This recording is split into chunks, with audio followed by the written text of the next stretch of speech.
भगवान बुद्ध की एक छोटी सी बात हमारे जीवन को पूरी तरह से बदल सकती है। बस इस कहानी को ध्यान से सुनकर अपने जीवन में उतार लें। एक स्त्री थी जिसका एक ही बेटा था, जो किसी कारणवश इस लड़के की मृत्यु हो जाती है। तो यह औरत रोती बिलखती हुई महात्मा बुद्ध के पास जाती है और इनके पैरों पर गिरकर बोलती है, हे महात्मा, आप किसी तरह मेरे लाल को जीवित कर दें।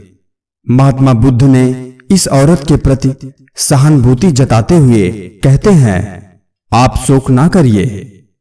भगवान बुद्ध ने उस महिला को सत्य बताने के लिए सराहना देते हुए कहते हैं कि मैं आपके बेटे को जीवित कर दूंगा, लेकिन एक शर्त है कि आप किसी ऐसे घर से भिक्षा के रूप में कुछ भी मांगकर ले आइए जिस घर में किसी व्यक्ति की कभी भी मृत्यु ना हुई हो।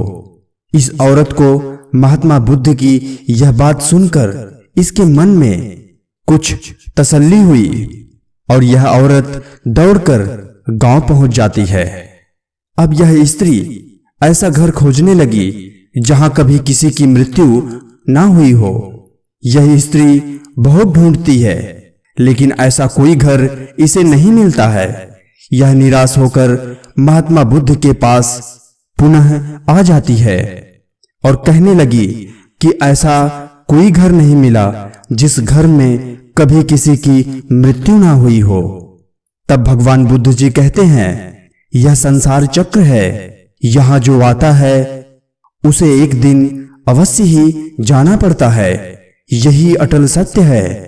सो आपको इस दुख को धैर्यपूर्वक सहन करना चाहिए, क्योंकि आपके और मेरे परेशान होने से प्रकृति अपना नियम नहीं बदल सकती है।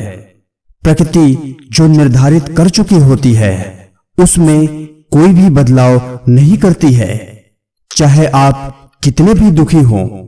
इसलिए आपको ज्ञान की नौका में बैठकर इस दुख के संसार को पार करना होगा, वरना यही दुख आपके जीवन को पूरी तरह से छिन्न भिन्न कर देगा। इस महिला को भगवान बुद्ध जी की बातें समझ में आ गई थी और यह स्त्री भगवान बुद्ध जी से संन्यास की दीक्षा लेती है और मोक्ष की राह पर निकल पड़ती है। सो इस प्रकार से आपको जो भी कुछ करना है तुरंत करिए, क्योंकि यह जीवन आपको करने के लिए अधिक समय नहीं देता है। तो आज इस कहानी को यहीं पर विराम देते हैं और मिलते हैं अगले वीडियो में ऐसे ही रोचक कहानी और विज्ञान को लेकर। तब तक के लिए प्रणाम और जय हिंद, जय भारत।